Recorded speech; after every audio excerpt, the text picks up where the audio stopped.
Hello, I'm Aaron Brockman, and this is my CHAD presentation for International Human Resource Management for my MBA at West Texas A&M University. All right, getting started here with the country of Chad. It was founded in 1960. It's about three times the size of California and has about 15 million people, so it's a very sparsely populated country. It was ruled by French colonial rule from 1900 to 1960, then won its independence in 1960. From that, 30 years of civil war and strife ensued. In 1990, it created a democratic constitution with Idris Deby taking over as president, and since then it's turned into a dictatorial type state with Idris Deby removing constitutional term limits and taking over in a unilateral type of fashion. Now, the country is bordered by Libya, Niger, Central African Republic, the Sudan, Cameroon, and Nigeria. It is landlocked in the center of Africa, and it's split up into a desert in the north and a jungle type rainforest type climate in the south. And that is what basically defines everything about Chad. Its northern population is about 52%. And those are semi-arid desert Arabic-speaking people under the Muslim religion. And in the south, you have several different religions, predominantly Christian, though. It's about 48% of the population. It has the fourth highest birth rate in the world and the third youngest total population base. However, the life expectancy is very low, one of the lowest in the world at only 57 years. There's a very high risk of infectious disease.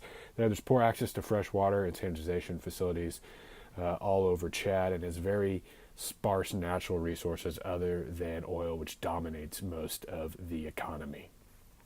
Okay, now let's get into the overview of the national culture of Chad.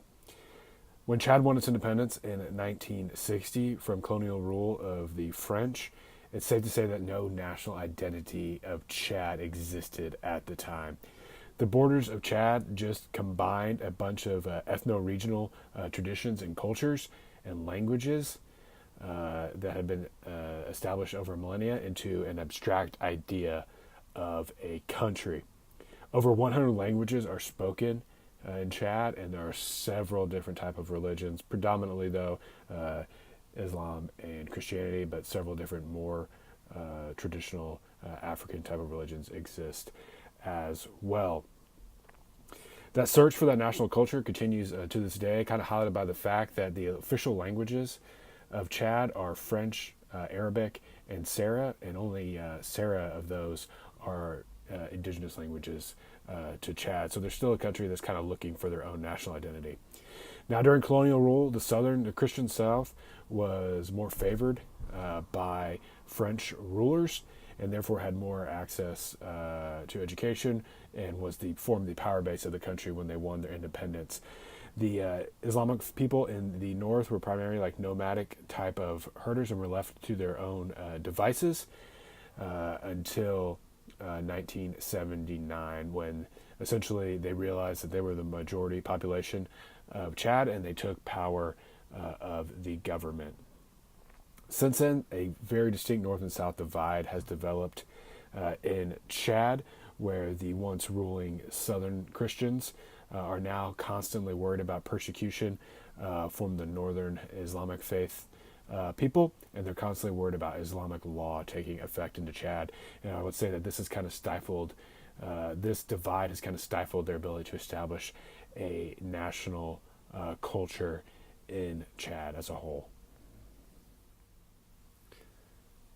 Now to an overview of the business climate, starting off with the favorable aspects of the business climate of Chad. So the economy in Chad is not very large. It has a GDP of about $9 billion, which is fairly low even by African country standards. So some favorable aspects of that. I would say there's lots of room for growth and development is the biggest portion of this. There's really only one way to go in Chad, and that is to grow and get bigger and have more economic activity. Of course, there's going to be a lot of things in the unfavorable section here that are going to be required of the Chadian people in order to make that happen, but there is lots of room for growth potential in Chad. To start with, for the government, there are very few formal restrictions to trade and investment of outside corporations coming into Chad, and there's some kind of caveats with that, which we'll talk to in the unfavorable portions of this. But for formal restrictions, there's very few of those for getting business into Chad. So you're not going to have to deal with the governmental regulations on the front side if you're looking to bring business into Chad that you may have to in other areas or countries.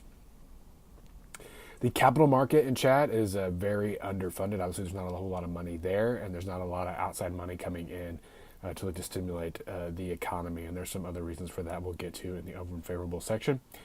And then the infrastructure of Chad is greatly underfunded and underdeveloped. So you may look at this as a negative for some portions of this, but if you're a company that is looking to bring in like cell phone coverage, cell phone towers, looking to build roads, potentially bring in fresh water sources into Chad, then there is a vast opportunity for those type of goods and services of infrastructure in Chad to grow and develop. Also, the population is very young, so you have a large workforce, even though it's underskilled, which we'll talk to here in the unfavorable section now. Now for the unfavorable aspects of the business climate in Chad. First and foremost, there's a lack of natural resources in Chad other than oil. So for exploration purposes, it's pretty much just oil is what you're looking for.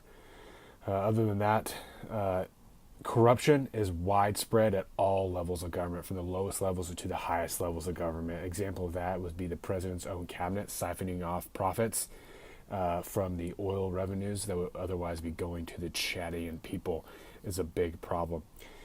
As you can imagine, in a country that's was only established in 1960 and had many years of civil war strife and no real national identity or culture, private property is very difficult to protect and to define. There's a lack of titles and deeds, which can get you into a bind if it goes into court cases, and which leads us to the next point, that fraud is very common in the country of Chad. So expect that there's going to be many issues with fraud and identification and authentication of private property rights in Chad if you're looking to especially go into businesses like oil exploration and drilling.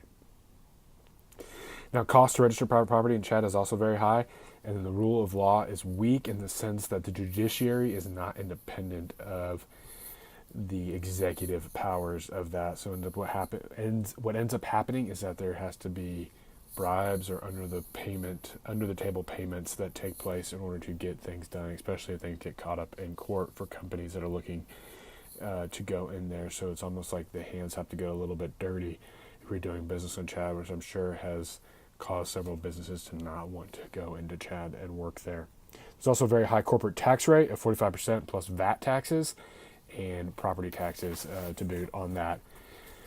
Chad also lacks modern commercial regulations, and this is going to impose high costs on businesses. So essentially, you're going to have to bring in all the infrastructure if you're bringing in to do business. The infrastructure there does not meet standards or does not have any commercial regulations to it to make the quality of it the same or universal. Has a largely unskilled workforce. Its literacy rate is only 20%, and most education is done inside the family. So there's very little formal schooling to get your population, to get the workforce from. So with the very little formal education, there's also only one small underfunded university that is in the capital city. It was only established in 1971. It's been shut down many times. It's been damaged and not rebuilt during civil war and strife.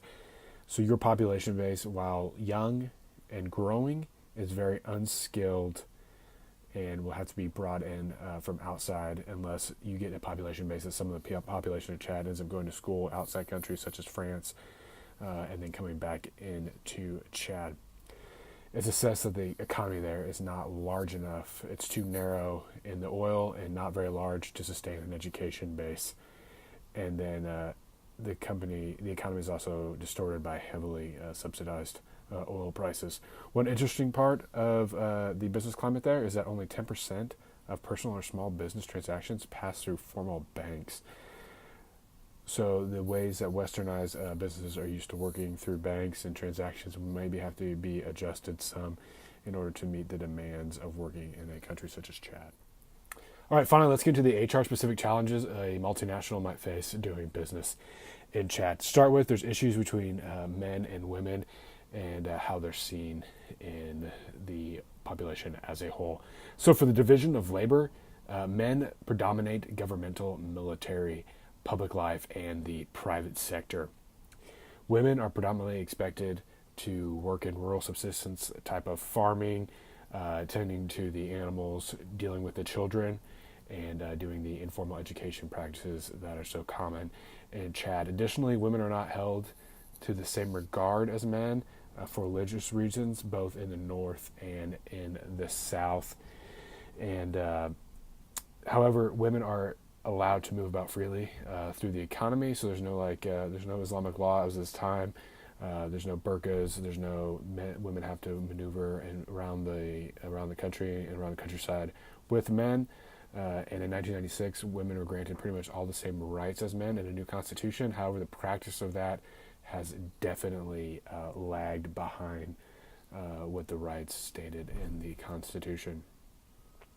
Next, for etiquette. Now, we've talked about this a lot in international human resource management, dealing with different countries and how they react to different things. But it's going to be very difficult in Chad because there's no known national culture or background, right? So due to multiple religions and cultural backgrounds, they do not observe a common standard of etiquette other than a few things. Those things include respect for community elders, moderation, and then reserved for those serving in public life. Aside from that, you're going to find a mixed bag of different cultures who respond differently to different ways of communication. For example, certain cultures in Chad do not take verbal criticism or what they would call verbal abuse well, and they become outwardly violent if that exists, while others in Chad may be perfectly fine with that.